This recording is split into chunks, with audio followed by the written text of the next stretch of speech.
بسم اللہ الرحمن الرحیم الحمد للہ وحدہ والصلاة والسلام علی من لا نبی بعدہ اما بعد فاعوذ باللہ من الشیطان الرجیم بسم اللہ الرحمن الرحیم قال اللہ تبارک و تعالی فی القرآن المجید والفرقان الحمید ربنا وابعث فیہم رسولا منہم یتلو علیہم آیاتک ویعلمہم الکتاب والحکمت ویزکیہم انک انت العزیز الحکیم۔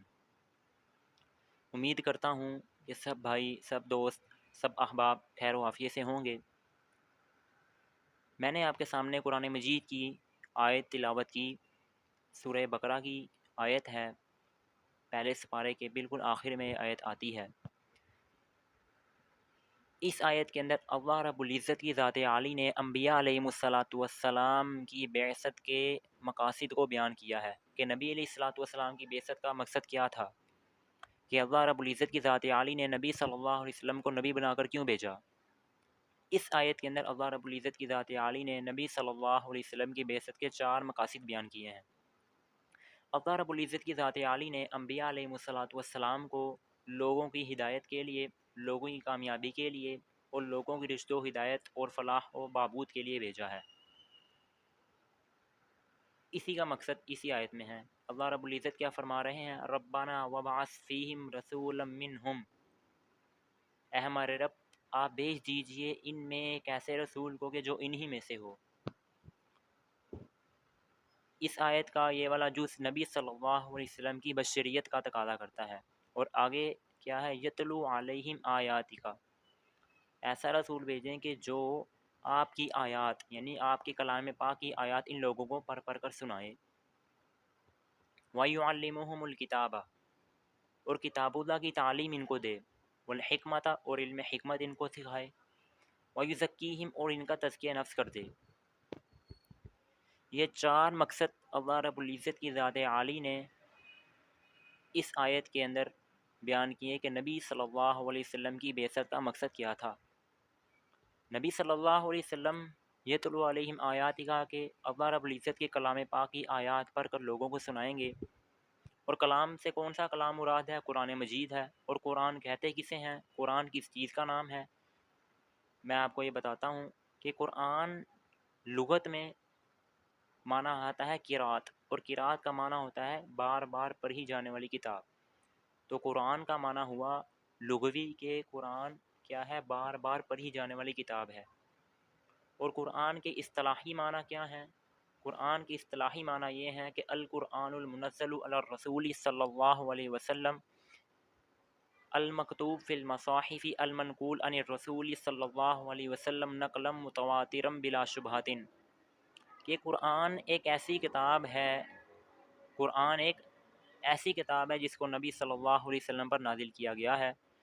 المکتوب فی المصاحف، قرآن ایک ایسی کتاب ہے جس کو صحیفوں کے اندر لکھ دیا گیا ہے۔ المنقول عن الرسول صلی اللہ علیہ وسلم نقلا متواترا بلا شبہات، کہ قرآن ایک ایسی کتاب ہے کہ جس کو نقل متواتر کہتے ہیں کہ اتنی بڑی جماعت کسی بات کو نقل کرے، قرآن کو نقل کرے، حدیث کو نقل کرے کہ ان سب کا جھوٹ پر جمع ہونا محال ہو۔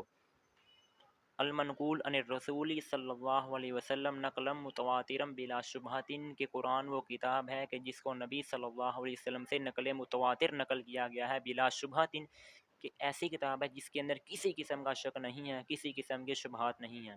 ذالک الکتاب لا ریب فیہ ھدی للمتقین، کہ یہ قرآن ایک ایسی کتاب ہے جس کے اندر شک کی کوئی گنجائش نہیں ہے اور ہدایت ہے متقین کے لیے۔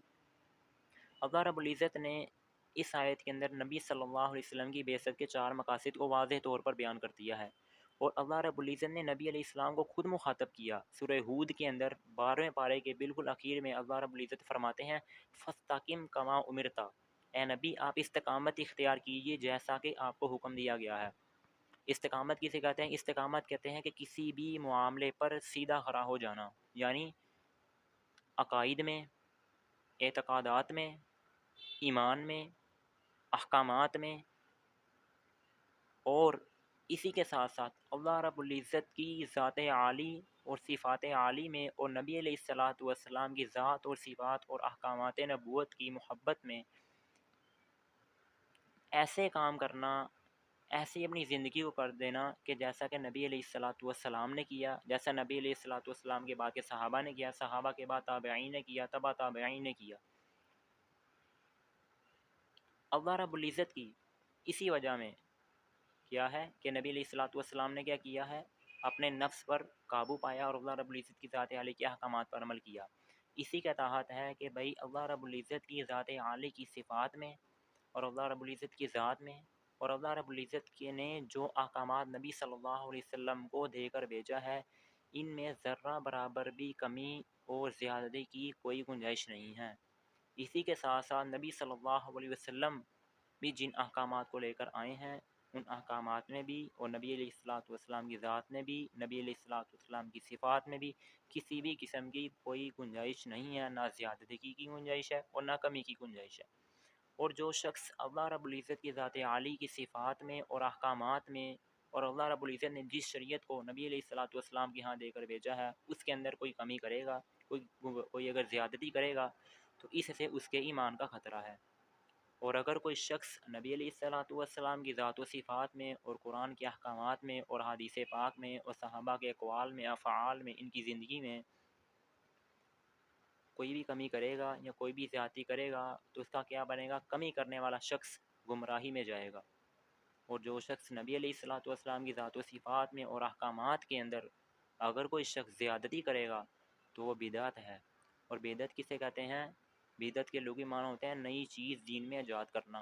اور نبی علیہ السلام کی حدیث ہے کہ آپ صلی اللہ علیہ وسلم نے فرمایا ہے کل بدعت ضلالہ وکل ضلالۃ فی النار، کہ ہر ایک بدعت یعنی دین میں کسی بھی ہر ایک چیز کا اضافہ کرنا گمراہی ہے، وکل ضلالۃ فی النار، اور ہر ایک گمراہی جہنم میں لے جانے والی ہے۔ مقصد نبوت کے اندر یہ بات شامل تھی کہ نبی صلی اللہ علیہ وسلم اللہ رب العزت کے احکامات کو مخلوق تک پہنچا دیں گے۔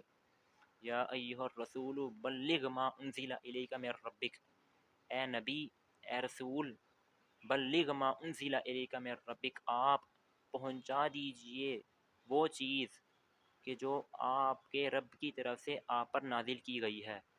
اور آپ کے رب کی طرف سے آپ پر کیا نازل کیا گیا ہے، اور نبی علیہ الصلوۃ والسلام کی زبان مبارک سے جو لوگوں نے سنا، اس سے قرآن اور حدیث کہتے ہیں کہ نبی علیہ الصلوۃ والسلام نے اپنی زندگی کے اندر دین کو مکمل کر دیا ہے۔ الیوم اکملت لکم دینکم واتممت علیکم نعمتی ورضیت لکم الاسلام دینا۔